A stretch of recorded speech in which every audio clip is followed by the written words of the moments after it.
Nah,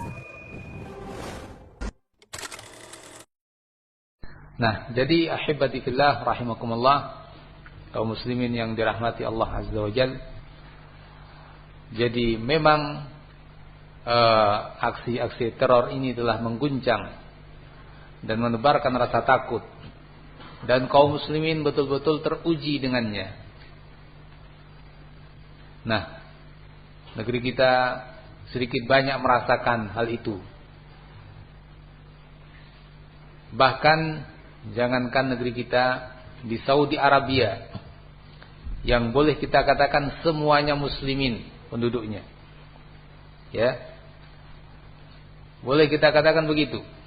Artinya kalaupun ada selain muslim, wallahu alam, kita nggak tahu berapa persen, mungkin nggak ada,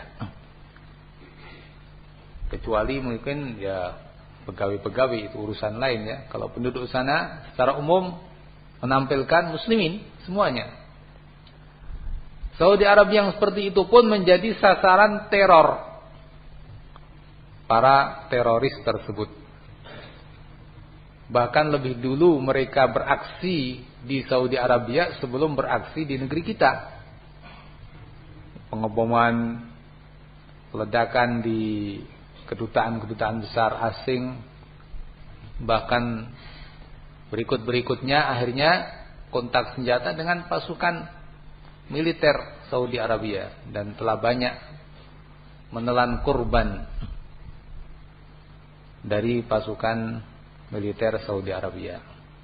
Nah, ikhwan fillah rahimakumullah, ini merupakan suatu keprihatinan, karena ternyata yang melakukan hal-hal tersebut orang-orang yang mengatasnamakan diri mereka sebagai muslimin, membawa bendera Islam, mengatasnamakan aksinya sebagai jihad.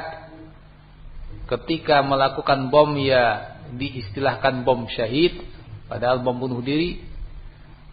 Yang melakukan disebut mujahid, yang mati disebut syahid, semuanya dengan label-label Islam. Ini kita sayangkan sekali. Walaupun perlu kita pahami pula, yang namanya aksi teror bukan hanya di kalangan muslimin. Kita jangan kemudian lupa bahwa yang namanya teror ini juga dilakukan oleh orang-orang kafir. Teroris kafir juga banyak. Teroris yang beragama Yahudi juga banyak. Teroris yang beragama Nasrani juga banyak. Pengeboman di Jakarta waktu lalu, di Tangerang juga agamanya Nasrani. Ya. Jadi ini hal penting yang perlu kita ingat, bahwa yang namanya teror ini juga ada di agama-agama lain. Dan ada pula teror itu yang ditimbulkan bukan karena kecemburuan agama, tapi karena ekonomi, karena politik, karena murni kejahatan juga ada. Macam-macam. Ya, namun kita pada kesempatan ini terutama membahas tentang terorisme yang itu merupakan ideologi yang disandarkan kepada agama, terutama agama Islam. Ikhwan fillah rahimakumullah, dengan ancaman teror tersebut, maka ini menjadi kewajiban kita untuk mewaspadai. Lebih khusus mewaspadai dengan upaya jangan sampai diri kita dan keluarga kita ikut-ikutan dalam berbagai kegiatan teror tersebut. Tentu kita juga mewaspadai jangan sampai mengenai kita. Ya, jangan sampai mengenai muslimin. Dan jangan sampai mengenai siapa saja yang tidak berhak, atau siapa saja yang mestinya terlindungi. Ikhwanu fillah rahimakumullah, anak-anak kita, muda-mudi, ini menjadi sasaran perekrutan orang-orang kaum teroris itu. Dan subhanallah, ternyata dari dulu Nabi sudah mengatakan orang-orang ini adalah hudatsaul asnan, anak-anak muda, sufahaul ahlam, yang pikirannya itu sufaha,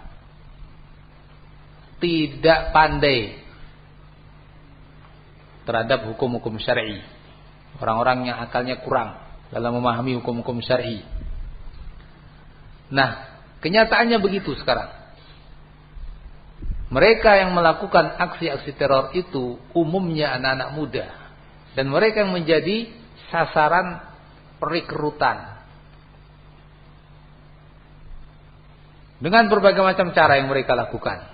Apalagi sekarang dengan jejaring sosial ini, ya,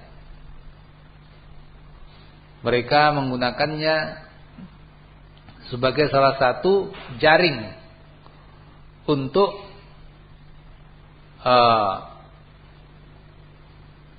merekrut anak-anak muda itu menjadi anggota mereka. Entah dengan rayuan-rayuan, baik rayuan ukhrawi maupun duniawi. Rayuan ukhrawi ya akan diiming-imingi, kalau kamu melakukan ini dan itu kamu menjadi syahid, kamu akan menikah dengan bidadari. Emangnya punya kamu bidadarinya? Gampang saja, janji-janjikan, ya, kamu akan ini dan itu, iming-iming ukhrawi. Ada kalanya dengan iming-iming duniawi, ya, seperti orang-orang ISIS misalnya, ya, menawarkan untuk kerja bersama mereka dengan gaji-gaji yang tinggi, ya. Melalui media internet muncullah berbagai tawaran-tawaran itu. Nah, ini semuanya ikhwan fillah rahimakumullah merupakan jaring-jaring yang mereka pasang untuk merekrut anak-anak muda atau siapa saja. Oleh karena itu, kita harus membekali muda-mudi kita, anak-anak kita, anak didik kita, hal-hal yang dengan izin Allah bisa melindungi mereka dari berbagai jaring yang mereka sebar ini, supaya tidak ikut tak tergoda dengan berbagai rayuan mereka. Ikhwan fillah rahimakumullah, sangat disayangkan kalau kita membaca informasi-informasi, ternyata ada saja yang terjaring, banyak yang simpati dengan mereka, bahkan ada yang lari dari orang tuanya, tiba-tiba sudah di luar negeri sana, lewat Turkiya, masuk ke Syria. Ada saja. Ikhwan fillah rahimakumullah, maka inilah pentingnya kita melakukan berbagai upaya untuk melindungi, dengan izin Allah Azza wa Jal, melindungi anak-anak dan diri kita dan muslimin dari upaya-upaya perekrutan tersebut.